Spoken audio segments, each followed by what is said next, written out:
जय हिंद। आज से हम शुरू कर रहे हैं क्लास 8th की ज्योग्राफी और आज हम बात करेंगे चैप्टर 1 के बारे में, रिसोर्सेज के बारे में। बेसिकली इस चैप्टर में बात की गई है कि रिसोर्सेज क्या होता है, रिसोर्सेज का क्लासिफिकेशन किस तरीके से किया जाता है और इन जनरल रिसोर्सेज को कंजर्व करने की, बचाने की ज़रूरत क्यों है। बहुत बेसिक लेवल पे जाके बातचीत करता है ये चैप्टर रिसोर्सेज के बारे में। वही सब आज अपने को पढ़ना है, बात करनी है। अच्छा, वीडियो पे लाइक के बटन को दबा दो, शेयर कर दो अपने सोशल मीडिया हैंडल्स पे और चैनल को सब्सक्राइब कर लो। देखो शुरू करते हैं। चैप्टर शुरू होता है कहानी के साथ में। दो बच्चे हैं, एक का नाम है मोना और दूसरे का नाम है राजू। दोनों अपनी दादी माँ की मदद कर रहे हैं घर को साफ़ करने में और इसी साफ़ सफाई में बहुत सारी चीज़ें दिख रही हैं, जैसे कपड़े पड़े हुए हैं, यूटेंसिल्स दिख रहे हैं, फूड ग्रेन्स दिख रहे हैं, हनी की बोतल दिख रही है, बुक्स दिख रही हैं। और इन सारी चीज़ों को देख के मोना बोलती है कि इन सारी चीज़ों का हमारे लिए कुछ ना कुछ यूज़ है और रिस्पॉन्स में दादी कहती हैं that is why they are important, these are resources. क्योंकि इन चीज़ों का हमारे लिए कुछ ना कुछ यूज़ है, इसीलिए ये चीज़ें इंपॉर्टेंट हैं और इन्हीं चीज़ों को बुलाया जाता है रिसोर्स। राजू थोड़ा क्यूरियस होता है और सवाल पूछता है what is a resource, resource क्या होता है। और 8th क्लास के हिसाब से बड़ा खूबसूरती से डिफाइन किया गया है। रिसोर्स क्या होता है? Anything that can be used to satisfy a need is a resource. कोई भी ऐसी चीज़ जो कि ह्यूमन नीड को सेटिस्फाई करती है उसे रिसोर्स बुलाया जा सकता है। हालांकि जैसे जैसे अपन क्लासेस में आगे बढ़ेंगे ये रिसोर्स की डेफिनेशन और थोड़ा मॉडिफाई होगी, लेकिन 8th क्लास के हिसाब से बड़ा खूबसूरत डेफिनेशन है। रिसोर्स क्या होता है? कोई भी ऐसी चीज़ जो ह्यूमन नीड को सेटिस्फाई करे उसे रिसोर्स बुलाया जा सकता है। फॉर एग्जांपल वाटर हमारी नीड को सेटिस्फाई करता है, इलेक्ट्रिसिटी को हम यूज़ करते हैं, रिक्शा वगैरह को हम यूज़ करते हैं, वेजिटेबल्स हम खाते हैं, टेक्स्ट बुक हम पढ़ते हैं। ये सारी चीज़ें रिसोर्सेज हैं बिकॉज ये किसी न किसी फॉर्म में ह्यूमन नीड को सेटिस्फाई करती हैं। कोई भी ऐसी चीज़ जो ह्यूमन नीड को सेटिस्फाई करे, कोई भी ऐसी चीज़ जिसकी अपनी यूटिलिटी हो, जिसकी अपनी यूजेबिलिटी हो, उसे रिसोर्स बुलाया जा सकता है। यूटिलिटी और usability is what makes an object or a substance a resource. Basic simple चीज़, कोई भी ऐसी चीज़ जो ह्यूमन नीड को सेटिस्फाई करे, जिसकी अपनी यूजेबिलिटी हो, उसे बुलाया जाता है रिसोर्स। और इसका सीधा सा मतलब क्या है कि किसी भी रिसोर्स की अपनी वैल्यू होती है, अपनी वर्थ होती है। लेकिन कुछ ऐसे रिसोर्सेज हैं जिनकी इकोनॉमिक वैल्यू होती है, जिनकी वैल्यू को इकोनॉमिक टर्म्स में कैलकुलेट किया जा सकता है। लेकिन कुछ ऐसे भी रिसोर्सेज हैं जिनकी इकोनॉमिक वैल्यू नहीं होती है, लेकिन वो भी हमारे लिए इंपॉर्टेंट हैं, वो भी हमारी नीड को सेटिस्फाई करते हैं।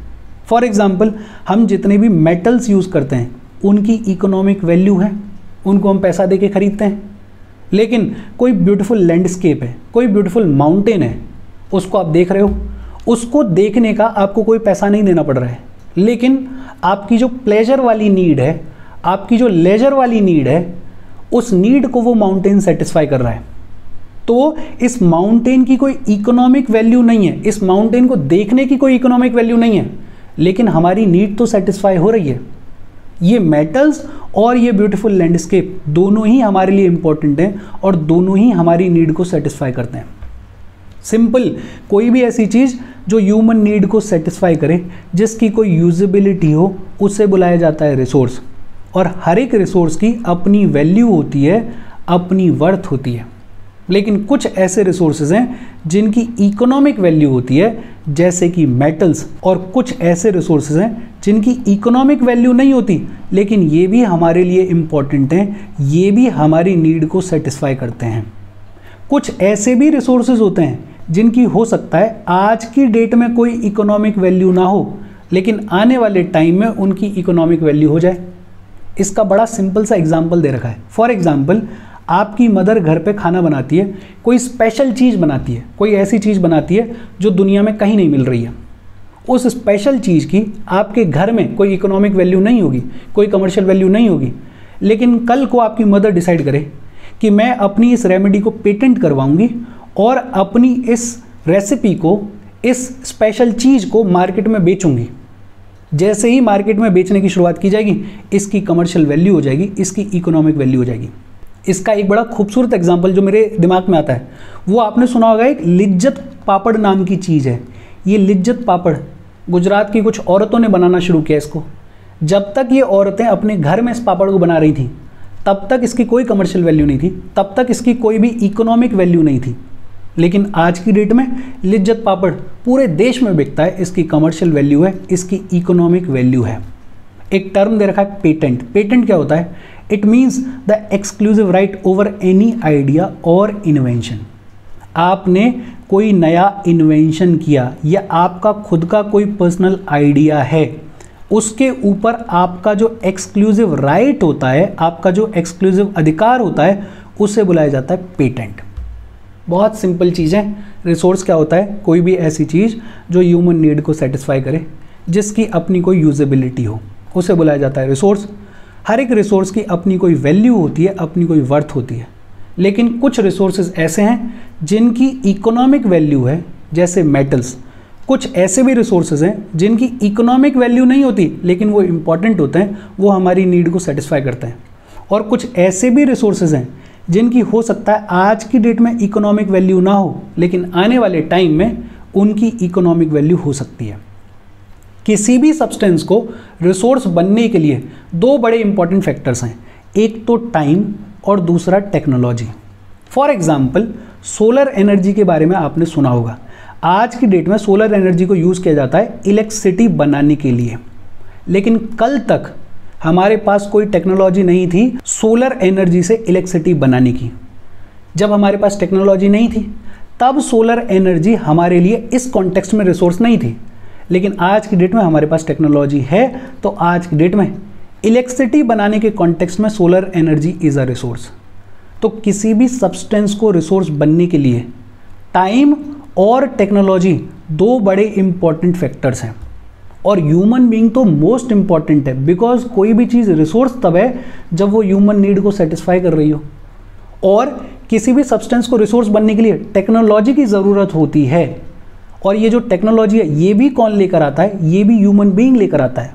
मतलब people themselves are the most important resource. लोग, ह्यूमन बीइंग्स खुद बड़े इंपॉर्टेंट रिसोर्स हैं।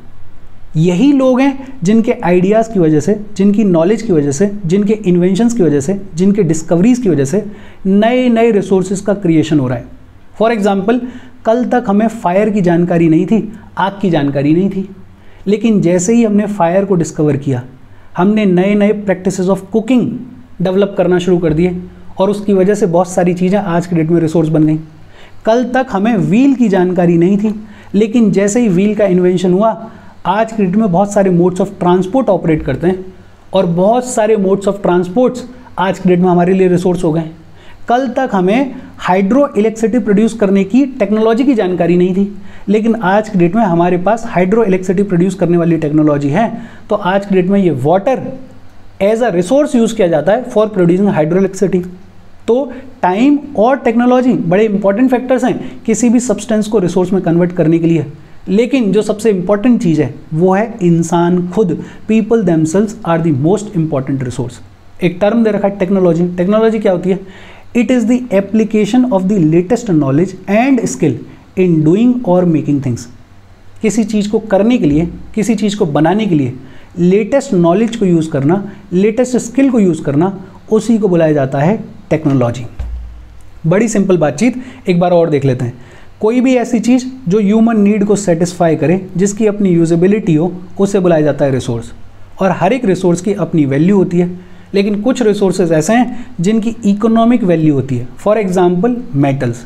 कुछ ऐसे भी रिसोर्सेज हैं जिनकी इकोनॉमिक वैल्यू नहीं होती, लेकिन वो इंपॉर्टेंट होते हैं, वो हमारी नीड को सेटिस्फाई करते हैं।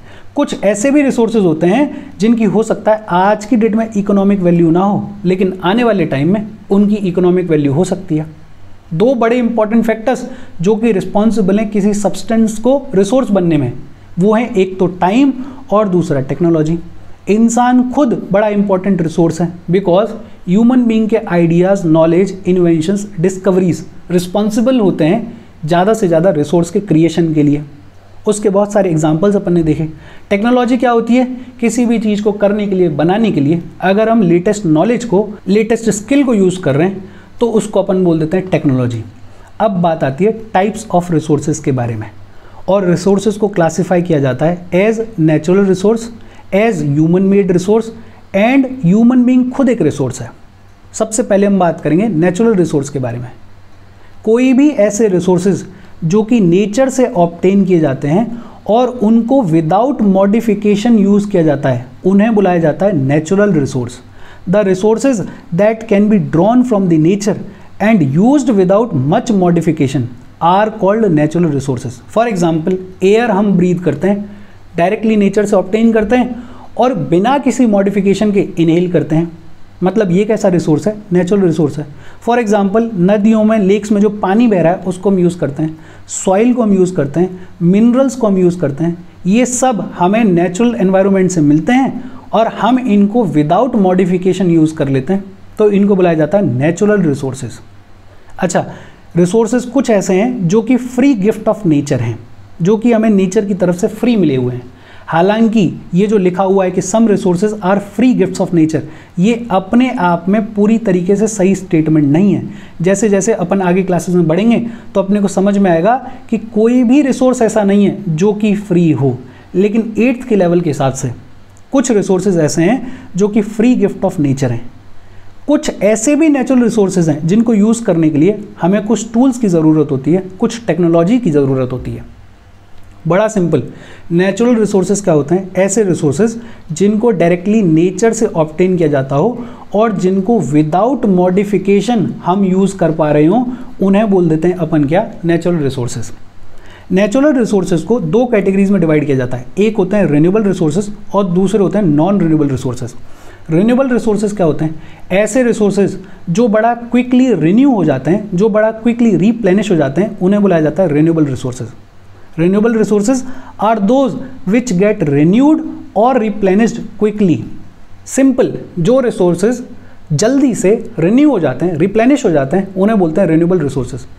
कुछ renewable resources ऐसे हैं जो कि unlimited हैं। For example, solar energy है, for example, wind energy है। जितना चाहो उतना यूज़ कर लो, ये कभी ख़त्म नहीं हो रहे।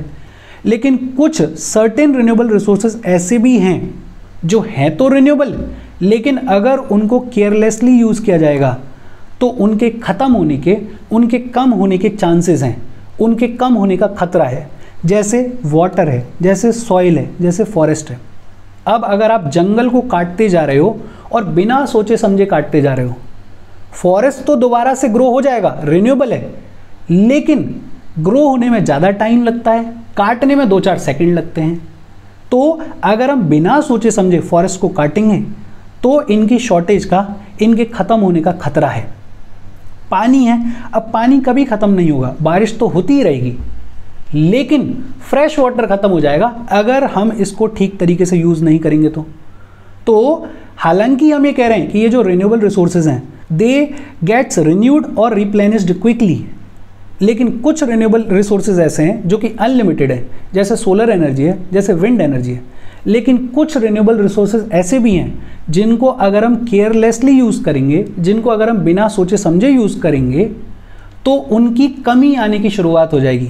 जैसे वाटर स्कैरसिटी के प्रॉब्लम्स देखने को मिलते हैं बहुत सारी जगह पे, जैसे फॉरेस्ट काटने की वजह से हमें फॉरेस्ट की कमी देखने को मिलती है और इनके फिर बहुत सारे एनवायरमेंटल, इनके फिर बहुत सारे लाइफ के ऊपर नेगेटिव कॉन्सिक्वेंसेस भी हैं। और दूसरे टाइप के नेचुरल रिसोर्सेज हैं नॉन रिन्यूएबल रिसोर्सेज, ऐसे रिसोर्सेज जिनका लिमिटेड स्टॉक होता है। ये वो रिसोर्सेज हैं जिनका अगर स्टॉक एक बार ख़त्म हो गया तो फिर ये दोबारा रिन्यू होने में, दोबारा रिप्लेनिश होने में हज़ारों साल लेते हैं।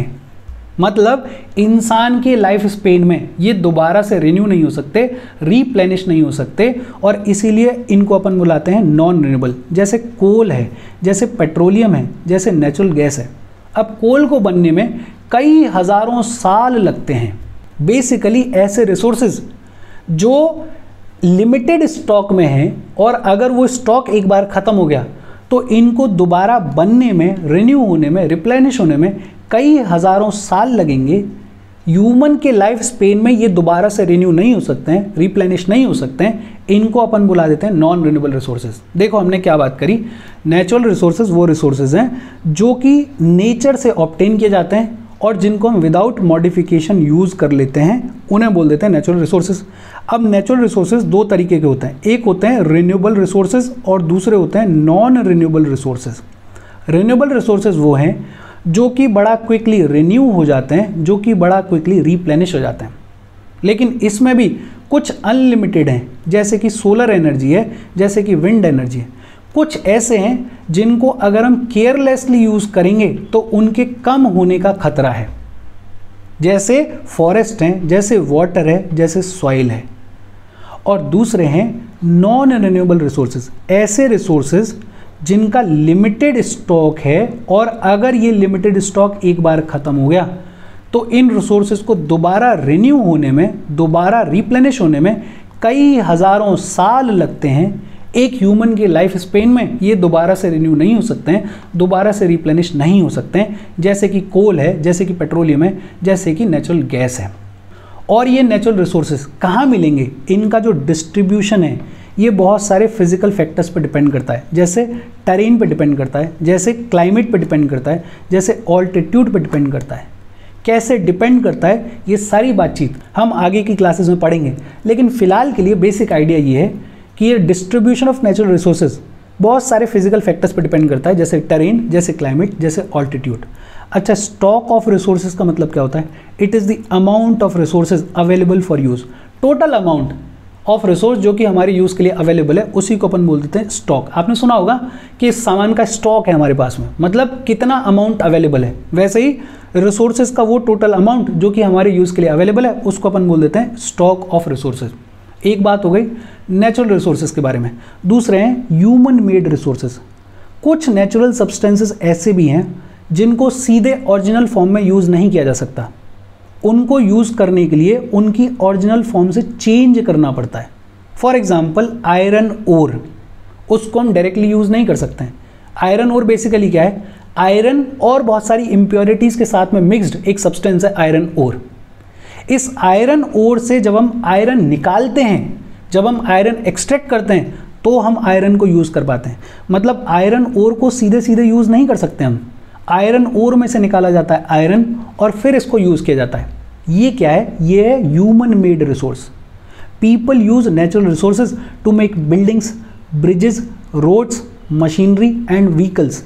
ये जितने भी बिल्डिंग्स बनाए जा रहे हैं, ये जितने भी टेबल, कुर्सी, बेड, जो भी चीज़ें बनाई जा रही हैं, ये जितने भी रोड बनाई जा रही हैं, ये जितने भी व्हीकल्स बनाए जा रहे हैं, एक्स वाई चीज़ जो भी चीज़ बनाई जा रही है ह्यूमन बींग्स के द्वारा, उसे अपन बोलते हैं ह्यूमन मेड रिसोर्स। टेक्नोलॉजी जिसके थ्रू ये ह्यूमन मेड रिसोर्सेज बनाए जा रहे हैं, वो खुद एक ह्यूमन मेड रिसोर्स है। भाई टेक्नोलॉजी को भी तो ह्यूमन बीइंग ही लेकर आया है। तो एक हमने बात करी नेचुरल रिसोर्सेज के बारे में और दूसरा हम बात कर रहे हैं ह्यूमन मेड रिसोर्स के बारे में। ह्यूमन मेड रिसोर्स का मतलब बड़ा सिंपल, कोई भी नेचुरल सब्सटेंस जिसे उसकी ओरिजिनल फॉर्म में यूज़ नहीं किया जा सकता, उसको ह्यूमन बींग्स कन्वर्ट करते हैं ऐसी फॉर्म में जिसे यूज़ किया जा सके, उसे बोल देते हैं अपन ह्यूमन मेड रिसोर्स। जैसे आयरन ओर को सीधे सीधे यूज़ नहीं किया जा सकता, इसमें से निकाला जाता है आयरन और फिर उसको यूज़ किया जाता है। तो ये जो आयरन है ये ह्यूमन मेड रिसोर्स है। ये जितने भी बिल्डिंग्स बने हुए हैं, ये जितने भी रोड्स बने हुए हैं, ये जितने भी मशीन्स, व्हीकल्स बने हुए हैं, ये सब ह्यूमन मेड रिसोर्सेज हैं। ह्यूमन बीइंग ने इनको बनाया है। टेक्नोलॉजी खुद एक ह्यूमन मेड रिसोर्स है। और तीसरा है ह्यूमन रिसोर्स। सबसे इंपॉर्टेंट अगर कोई रिसोर्स है तो वो ह्यूमन रिसोर्स है, बिकॉज दुनिया भर में जितने भी सब्सटेंस हैं उनको रिसोर्स में कन्वर्ट किसने किया? उनको रिसोर्स में कन्वर्ट किया इंसान ने। ह्यूमन बीइंग ने अपनी नॉलेज यूज़ की, ह्यूमन बीइंग ने अपनी स्किल यूज़ की, ह्यूमन बीइंग ने अपने द्वारा क्रिएट की हुई टेक्नोलॉजी यूज़ की और इस नॉलेज के थ्रू, इस स्किल के थ्रू, इस टेक्नोलॉजी के थ्रू जितने भी सब्सटेंसेस अवेलेबल हैं उनको रिसोर्सेज की तरीके से यूज़ करने की शुरुआत करी। That is why human beings are a special resource. इसलिए लोग जो हैं वो बड़े इंपॉर्टेंट और बड़े स्पेशल ह्यूमन रिसोर्स हैं। और किसी भी ऐसे इंसान को जिसको अच्छी एजुकेशन दी गई है, जिसकी अच्छी हेल्थ है, वो नेशन के डेवलपमेंट के लिए, वो नेचर में जो भी सब्सटेंसेस अवेलेबल हैं उनको रिसोर्सेज में कन्वर्ट करने के लिए बड़ा इंपॉर्टेंट है। Improving the quality of people's skill so that they are able to create more resources is known as human resource development. Human resource क्या है? इंसान एक रिसोर्स है। भाई इंसान अपनी नॉलेज को यूज़ करता है, स्किल को यूज़ करता है, टेक्नोलॉजी को यूज़ करता है और उसके थ्रू सब्सटेंसेस को कन्वर्ट करता है इनटू रिसोर्सेज। चीज़ों को रिसोर्स के फॉर्म में यूज़ करता है। ह्यूमन बीइंग खुद एक रिसोर्स है और ऐसा इंसान जिसके पास में अच्छी स्किल है, जिसकी अच्छी हेल्थ है, वो ज़्यादा प्रोडक्टिव है, वो ज़्यादा सब्सटेंसेस को रिसोर्सेज के तरीके से यूज़ करेगा। और जब हम किसी इंसान की क्वालिटी को इम्प्रूव करते हैं, उसकी एजुकेशन को इम्प्रूव करते हैं, उसकी स्किल को इम्प्रूव करते हैं, तो एक तरीके से हम ह्यूमन रिसोर्स को डेवलप कर रहे हैं। इसको बोला जाता है ह्यूमन रिसोर्स डेवलपमेंट। अच्छा, डू यू नो में बात की गई है कि ह्यूमन रिसोर्स होता क्या है, अपने को समझ में आ गया। जितने भी ह्यूमन बीइंग्स हैं, जितना भी इनका नंबर है और जो भी इनकी एबिलिटीज़ हैं, इनकी स्किल्स हैं, इनकी नॉलेज है, इसी को अपन बोलते हैं ह्यूमन रिसोर्स। हालांकि लोगों के बड़े डिफरेंट ओपिनियंस हैं इस रिगार्ड में कि ह्यूमन बीइंग्स को रिसोर्स बोलना चाहिए या नहीं बोलना चाहिए, ह्यूमन बीइंग्स को एज अ रिसोर्स ट्रीट करना चाहिए या नहीं ट्रीट करना चाहिए। लेकिन जो भी व्यू पॉइंट हो, एक फैक्ट अपन डिनाई नहीं कर सकते हैं कि ह्यूमन बीइंग्स की जो नॉलेज है, ह्यूमन बीइंग्स की जो स्किल है, वो बड़ा इंपॉर्टेंट रोल प्ले करती है इस फिजिकल एनवायरनमेंट को वैल्यूएबल रिसोर्स में कन्वर्ट करने के लिए। जितनी सारी चीज़ें हम यूज़ कर रहे हैं, वो सारी चीज़ें ह्यूमन बीइंग ने कन्वर्ट करी हैं फ्रॉम सब्सटेंस टू रिसोर्स। तो ह्यूमन बीइंग का स्किल, ह्यूमन बीइंग की नॉलेज रिस्पॉन्सिबल है इस एनवायरनमेंट को एज अ रिसोर्स यूज़ करने के लिए। अब लास्ट में बात की गई है कंजर्विंग दी रिसोर्सेज। ये जितने भी रिसोर्सेज हमारे पास हैं, इनको कंजर्व करने की, इनको बचाने की ज़रूरत है। Using resources carefully and giving them time to get renewed is called resource conservation. Resource conservation क्या होता है कि एक तो हम रिसोर्सेज को केयरफुली यूज़ करें, मतलब ढंग से, ठीक तरीके से यूज़ करें, ओवर यूज़ ना करें, बर्बादी ना करें, केयरफुली यूज़ करें और इनफ टाइम दें उनको रिन्यू होने के लिए। इसी को अपन बोलते हैं रिसोर्स कंजर्वेशन। बेसिकली हम ये नहीं कह रहे हैं कि फॉरेस्ट की लकड़ी को यूज़ मत करो, फॉरेस्ट की लकड़ी को बट ऑब्वियसली बात है यूज़ करना पड़ेगा, लेकिन एक तो केयरफुली यूज़ करो, बर्बाद मत करो। मतलब आंख बंद करके पेड़ मत काटो, जहाँ और जितनी ज़रूरत है उतना ही पेड़ काटो। और दूसरा, इस फॉरेस्ट को रिन्यू होने के लिए भी टाइम दो। इसी को अपन बोलते हैं resource conservation. Balancing the need to use resources and also conserve them for the future is called sustainable development. ये सस्टेनेबल डेवलपमेंट बड़ा इंपॉर्टेंट टर्म है।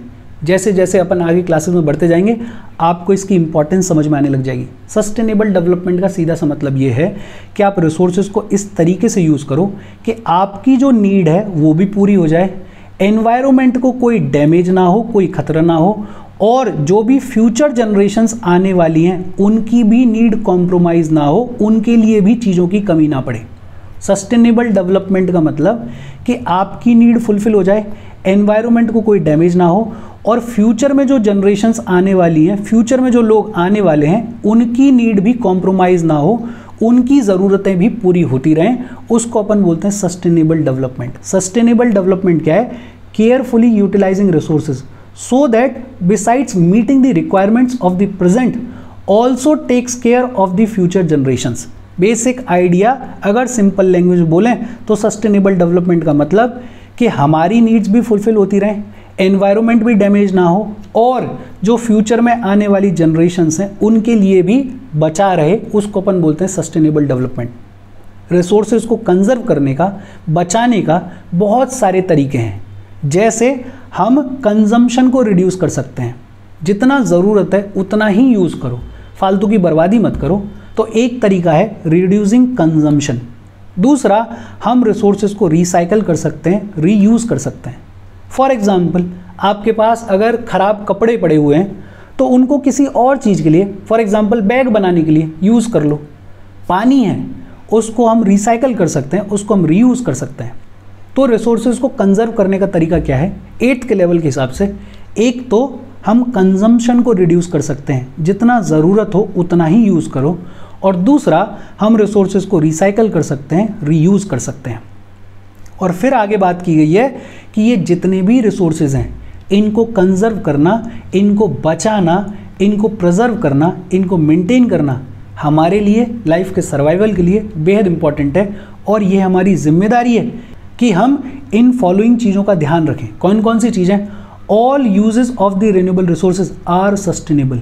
ये जितने भी रिन्यूएबल रिसोर्सेज हैं उनको हम इस तरीके से यूज़ करें कि वो सस्टेनेबल रहे। सस्टेनेबल का मतलब अपन ने समझ लिया कि हमारी भी नीड पूरी हो जाए, एनवायरनमेंट को डैमेज भी ना हो, और जो फ्यूचर जनरेशन्स आने वाली हैं उनकी भी नीड पूरी होती रहे, उनके लिए भी कमी ना पड़े, उसको अपन बोलते हैं सस्टेनेबल।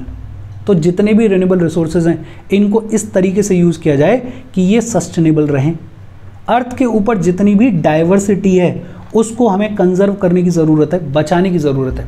पेड़ खत्म हो गए तो दिक्कत है, जानवर खत्म हो गए तो दिक्कत है, इंसान खत्म हो गया तो दिक्कत है। मतलब जितनी भी लाइफ एग्जिस्ट करती है, छोटे से छोटे माइक्रो ऑर्गेनिज्म से लेके बड़े से बड़े इंसान तक, बड़े से बड़े जानवर तक, उन सब की इम्पोर्टेंस है।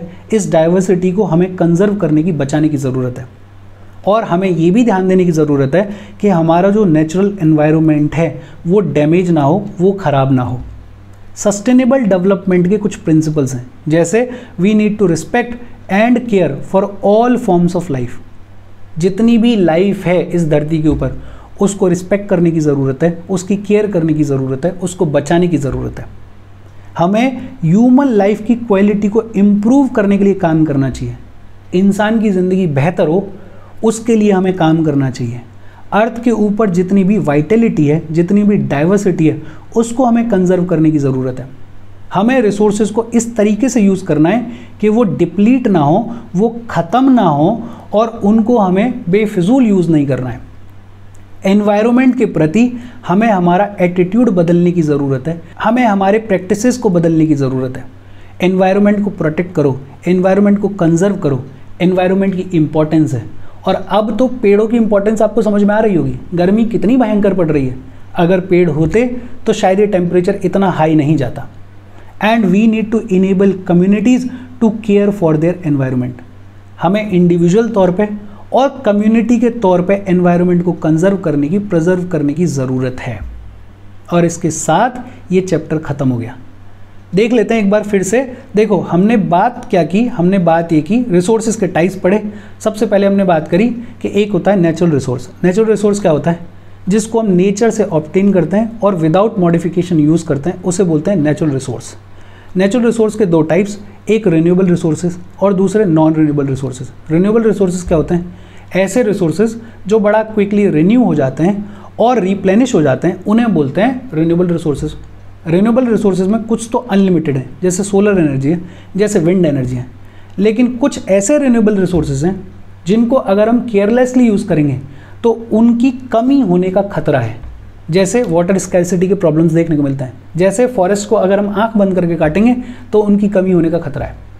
और दूसरे होते हैं नॉन रिन्यूएबल रिसोर्सेज, ऐसे रिसोर्सेज जिनका लिमिटेड स्टॉक है और एक बार अगर ये स्टॉक ख़त्म हो गया तो फिर इन रिसोर्सेज को दोबारा रिन्यू होने के लिए, दोबारा बनने के लिए कई हज़ारों साल लगते हैं। एक ह्यूमन लाइफ स्पेन में ये रिसोर्सेज रिन्यू नहीं होते, रिप्लेनिश नहीं होते, जैसे कोल है, जैसे पेट्रोलियम है, जैसे नेचुरल गैस है। दूसरा हमने बात करी ह्यूमन मेड रिसोर्सेज के बारे में। जितने भी ऐसे रिसोर्सेज हैं जिनको ओरिजिनल फॉर्म में यूज़ नहीं किया जा सकता और उनको ह्यूमन बीइंग चेंज करता है ऐसे फॉर्म में जिसमें उसे यूज़ किया जा सके, उनको अपन बोल देते हैं human made resources. For example iron ore को हम उसके ओरिजिनल फॉर्म में यूज़ नहीं कर सकते हैं। आयरन ओर में से आयरन निकाला जाता है और फिर उसको यूज़ किया जाता है।